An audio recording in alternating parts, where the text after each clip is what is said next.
안녕하십니까, 유동훈입니다. 유동훈의 글로벌 인사이트 2024년 9월 22일 방송 시작해 보도록 하겠습니다. 네, 미 연준이 금리를 예상보다 좀 많은 폭으로 내렸죠. 0.5%포인트 내렸습니다. 자, 이제 미국의 기준금리가 4.75에서 5.0%. 앞으로 얼마나 빨리 내릴지, 그리고 또 이렇게 금리를 내리는 이유가 어떤 경기 침체를 두려워해서 나타난 현상인지 여러 가지의 의구심들이 여전히 남아 있습니다. 그렇지만 우리가 오늘 말씀드릴 내용은 불확실성이 점차적으로 빠르게 사라져가고 있다. 이 부분에 대해서 집중적으로 좀 말씀을 드리려고 합니다. 자, 미국의 점도표를 보시면은요, 올해 말까지 추가로 0.5%포인트 정도 11월 달, 12월 달에 금리를 2번 내려줄 가능성이 높아지고 있습니다. 사실 패드와치를 보고 있으면 그 속도가 훨씬 더 빠르게 얘기가 나오고 있고요.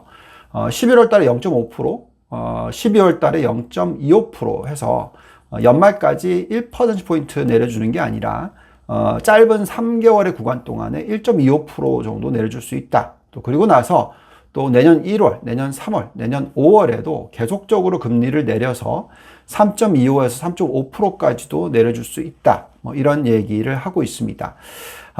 만약에 이렇게 금리를 빨리 내려준다면 오히려 저는 인플레이션을 빠르게 자극하는 그런 시대가 올 수 있을 것 같고요.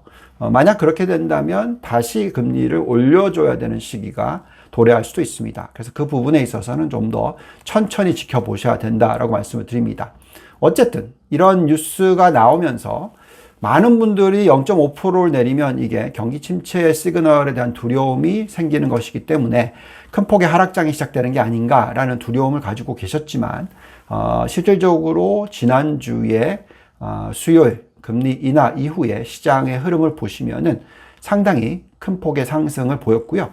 한 주 동안의 상승폭은 다우존스가 1.6%, S&P 500이 1.4%, 나스닥이 1.5%, 러셀 2000이 2.1%.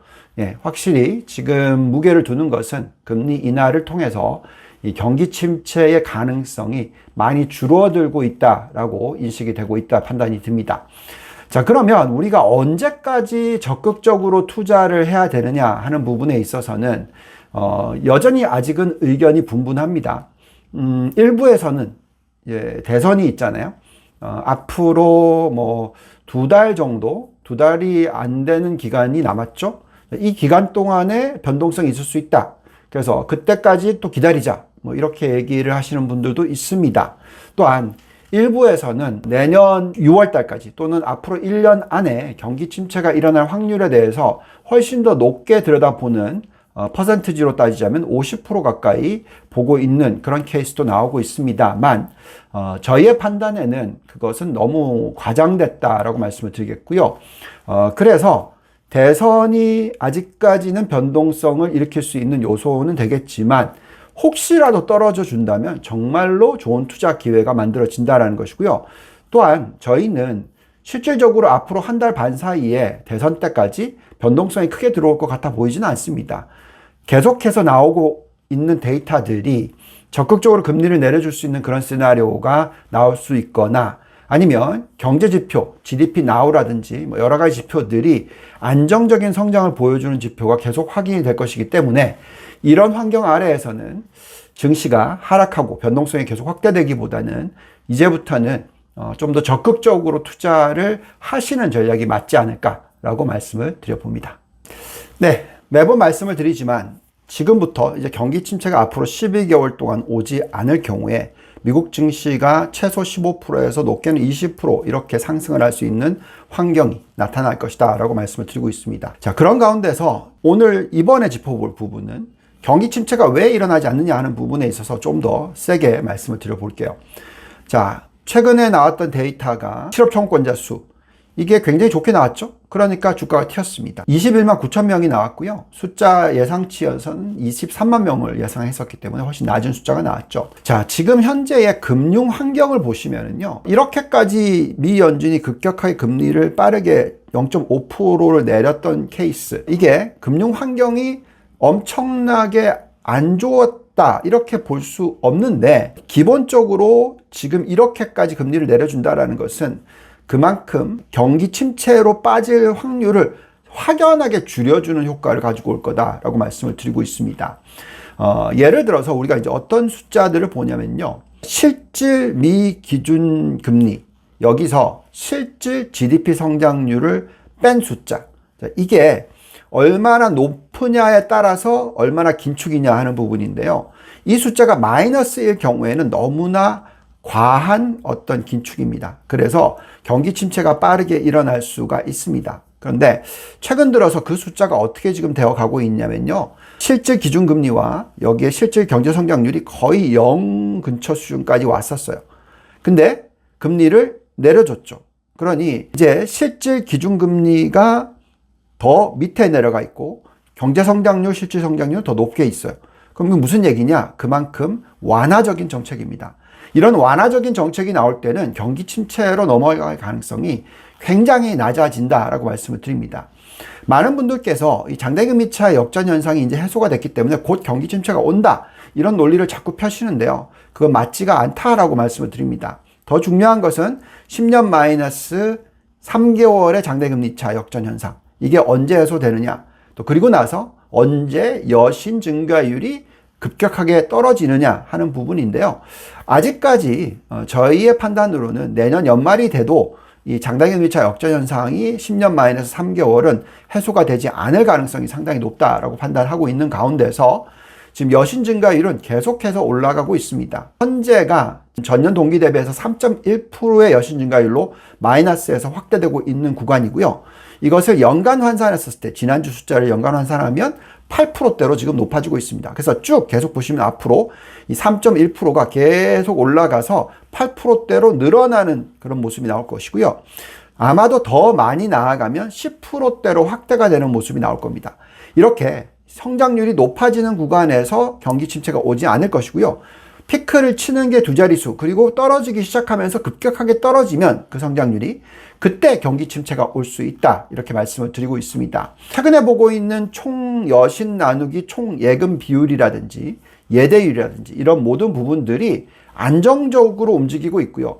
미국 은행권의 지금 티어 1 캐피털 레이쇼라고 해서 자기자본 비율도 굉장히 안정적인 모습이기 때문에 은행권이 훨씬 더 적극적으로 대출을 해줄 것 같다라고 생각이 듭니다. 은행 여신 심사 기준의 강화도도 계속해서 지금 떨어지고 있고 완화적인 모습이 나오고 있습니다. 가장 걱정을 하고 있는 오토론, 신용카드, 상업용 부동산, 이 모든 부분들에 대한 심사 기준이 완화적으로 나오고 있다라는 부분이고, 미국의 부도수가 올라가고는 있으나 여전히 걱정스러운 우려할 만한 수준의 이 3만 개 숫자까지는 한참 많게 이상 남았다라고 보여지고요. 또한 지금 나오고 있는 임금 상승률은 어느 정도 4% 이상의 숫자가 나오고 있어서 경기를 안정적으로 유지시켜 줄 거다라고 생각이 듭니다. 결국 우리가 숫자를 보고 있으면 미국의 GDP 성장률은요, 여전히 2.5% 수준에서 안정을 찾는 모습, 그것보다 더 높은 숫자가 계속 나오는 모습, 이렇게 된다면, 자, 우리가 계속 말씀을 드리는 거지만 경기 침체가 앞으로 12개월 오지 않는다. 그렇다면 S&P 500은 상당히 15%에서 20% 정도는 충분히 오를 수 있다, 이렇게 결론을 내려드릴 수 있을 것 같습니다. 네, 많은 분들께서 그래도 수치화 시켜달라고 얘기하시는 분들이 참 많아요. 그래서 저희가 이제 S&P 500 기준으로서 우리가 어떻게 보고 있는지에 대해서 말씀을 드려보겠습니다. 저희가 확률적으로 앞으로 경기 침체가 12개월 안에 올 가능성은 10% 미만이다. 솔직히 5%도 안 된다, 이렇게 저희는 보고 있는데요. 이런 가운데서 저희가 M2, 그러니까 유동성으로 본 S&P 500의 적정 가치를 구해보면, 글쎄요, 올해 연말까지 아무리 못해도 5,900포인트 이상, 6,000포인트 이상까지도 올라갈 수 있는 그런 환경입니다. 이것에 적절하게 만드는 수준은 뭐냐면, 미국의 10년 국채금리가 지금 3.7574%인데요. 연말에 한 3.7 정도로서 안정을 찾고 끝난다라는 가정이 들어가는 겁니다. 더 중요한 것은 그 이후의 시장인데요. 내년 연말까지로 봤었을 때 우리가 계산을 해보면 유동성 지표로 놓고 보더라도 7,200포인트 근처까지는 갈 수 있다. 최소 7,100포인트 이상까지는 올라갈 수 있다. 유동성 M2로서 본 숫자입니다. 근데 여기서 저희는 끝내지 않고요. S&P 500의 적정 가치를 잔존 가치 모델이라는 것을 가지고 돌려봤었을 때 어떤 숫자가 나오냐면 2024년 말까지 금리가 3.7% 정도 10년 국채 금리가 여기에 안정을 찾는다면 거의 5,967이 적정 가치가 나오니까 그래서 5,900 이상 6,000포인트 사이에서 연말을 맞이하게 될 것 같습니다. 그것은 지금 지수 대비해서 약 5% 이상 추가로 상승할 수 있다. 이렇게 저희는 판단하고 있고요. 더 중요한 것은 펀더멘탈적으로 똑같이 내년을 들여다봤었을 때 S&P 500의 ROE가 20%로 훨씬 넘어요. 그리고 이익 증가율이 지금 예측이 되고 있는 부분이 올해가 10%이고요. 내년이 얼마냐면 자그마치 15%입니다.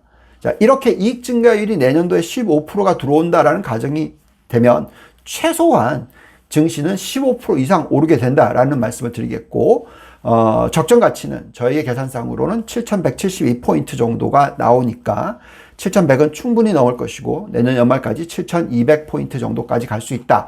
이렇게 판단하고 있습니다. 12개월만 놓고 보면 많은 분들이 12개월 계속 물어보시니까 지금부터 12개월 동안에 어느 정도 올라갈까 계산해 보면 6,767포인트 정도로 나옵니다. 그게 적정 가치라고 나오는데요. 지금 지수 대비해서 약 18.7% 정도 상승할 수 있는 여력이 생긴다라는 부분입니다. 자, 물론 많은 분들께서 보시기에 S&P 500의 시가총액이 워낙 크고 미국의 증시의 시가총액이 워낙 크기 때문에 이게 너무 많이 크기 때문에 다른 쪽을 들여다봐야 된다 이런 얘기들을 하시지만 과거 50년의 역사를 보시면 미국의 시가총액이 전 세계 시가총액의 65%까지 갔었던 적이 1975년도에 있었습니다. 지금 현재 시점은 어느 정도냐면 45% 정도 수준이에요. 그러면 추가로 50% 정도 다른 데 지수가 하나도 안 올라가고 미국 지수가 50% 정도 더 올라갈 수 있는 그런 환경이다라는 겁니다. 그렇다라는 것은 그만큼 미국의 펀더멘탈이 계속적으로 좋아지고 있는 부분, 그 이유는 계속해서 AI 사이클에서 지금 나오고 있는 큰 성장 물줄기에 있어서 미국이 그만큼 중요한 역할을 하고 있고 거기에 대한 어떤 열매를 가지고 오고 있다라고 판단됩니다. 그만큼 경쟁력이 높은 기업들이 많이 나오고 있기 때문에 우리는 그런 쪽에 대한 초점을 맞추셔야 된다라고 말씀을 드리고 있습니다. 네, 마지막은 업종, 중소형주 이런 부분들에 대해서 짚어보겠습니다. 자, 금리 인하 사이클이죠. 그렇다 보니까 많은 분들께서 중소형주에 대한 관심을 가지십니다. 대표적으로 중소형주 투자를 많이 늘려야 된다고 얘기하시는 미국에 계신 전문가들도 있고요. 숫자를 보고 있으면 확실히 이렇게 금리를 내려주게 될 경우에 중소형주들의 이익 부분이 계속 빠지다가 이제 돌아서는 그런 모습이 나올 수 있다고 생각이 듭니다. 그렇지만 저희의 판단에는 그 밸류에이션의 매력도가 그렇게 높아 보이지 않아요. 이익 증가율이 확실히 돌아서야 되지 지금 당장 중소형주를 막 다 사야 된다. 이 전략은 옳지 않다라고 생각합니다. 향후 6개월 동안에 추가적으로 금리가 1%포인트 정도 더 내려가 주고 그리고 나서 중소형주에 대한 비중을 10%, 20%, 30%, 40%까지 끌어올리는 전략이 적절할 수도 있습니다. 그렇지만 지금 당장은 아니고요. 전체 포트폴리오의 약 20% 정도만 중소형주를 잘 골라서 성장이 보이는 쪽에 투자하는 게 좋겠다고 말씀을 드립니다. 또한 그 중소형주 안에서 성장주 위주의 투자가 굉장히 중요하다는 말씀을 드리고 있는데요. 그게 IWF, 그러니까 러셀 1000, 그러니까 1위부터 1000위까지 중형주죠. 그 다음에 또 IWO, 러셀 2000 안에서의 성장주, 그리고 IJT, 이런 ETF는 이제 소형주 600 성장주입니다. 이런 쪽에 대한 매력도가 나타나고 있기 때문에 여기에 대한 관심이 중요하다고 말씀을 드리고 있습니다. 자, 이제 더 나아가서 이제 업종별로 보고 있으면 많이들 질문을 하십니다. 네. 확연하게 지금 나타나고 있는 쪽이 IT의 소프트웨어 업종에 대한 관심입니다. 우리가 계속해서 이 종목들을 들여다보고 있고, 업종 자체 ETF도 있는데 그 안에서 종목 선별이 정말 중요하다는 얘기를 해드리고 있어요. IGV라는 ETF와 XSW라는 ETF에 대해서는 지난주에도 말씀을 드렸지만 그 매력도가 충분히 상존합니다. 그렇지만 그 안에서 종목 선별을 정말 잘 하셔야 돼요. 다른 ETF 많이 있습니다만 어쨌든 간에 전체적인 ETF로서의 소프트웨어 투자는 그렇게까지 매력도가 높지는 않고요. 개별 종목에 대한 투자를 잘 하셔야 됩니다. 그래서 저희가 IT 기업들에 대한 여러 가지 종목들을 계속 분석을 하고 있고 당연히 저희는 직접 투자를 합니다. 그래서 유동원 랩과 함께 투자를 하시다 보면 좋은 종목을 잘 선별할 수 있는 그런 힘이 될 수 있다라고 말씀을 드립니다. 물론 저희가 여러 기업들 리스트, 글로벌 IT 기업이라든지 글로벌 상대적 매력도가 높다고 생각하는 기업들 30개라든지 이런 것들은 계속 올려드리고 있는데요. 그것을 절대로 저희가 추천한다라는 건 아닙니다. 여러분들께서 직접적으로 그 종목들 저희가 많이 그러니까 많이 줄여드렸으니까 한 50개 정도의 기업을 보시고 판단하시면 된다라는 거죠. 개인적으로 직접적으로 계속 분석을 해보시고 투자에 임하신다면 잘 골라내신다면 좋은 성과를 앞으로 12개월 동안에 상당히 높게 올리지 않을까라고 생각이 듭니다. 앞으로도 저희와 함께 직접적으로 투자를 하시던 아니면 간접적으로 유동원 랩을 이용해서 투자를 하시던 계속해서 글로벌 투자를 같이 해주신다면 좋은 결과를 가지고 오지 않을까 사명감을 가지고 열심히 노력하겠다는 말씀을 드리면서 오늘도 긴 시간 시청해주셔서 대단히 감사드립니다. 저희 상품에 대해 더 자세히 알고 싶은 분들은 아래의 방법을 통해 연락 주시면 응대해 드리겠습니다. 빠르게 변동하는 글로벌 금융시장에 적절히 대처할 수 있는 투자처를 찾고 싶은 분들은 저희 본부에 연락 바랍니다. 감사합니다.